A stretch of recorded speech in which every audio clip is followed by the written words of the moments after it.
প্রীতি করে বন্ধু দিলি রে ধোকা, আমাকে সাজালি বোকা। প্রীতি করে বন্ধু দিলি রে ধোকা। আর কি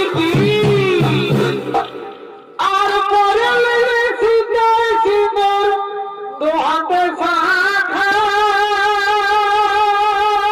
বারে বারে ধোকা আওয়াজ উঠেছে না রে, আমাকে সাজালি বোকা। বাহারে প্রীতি করে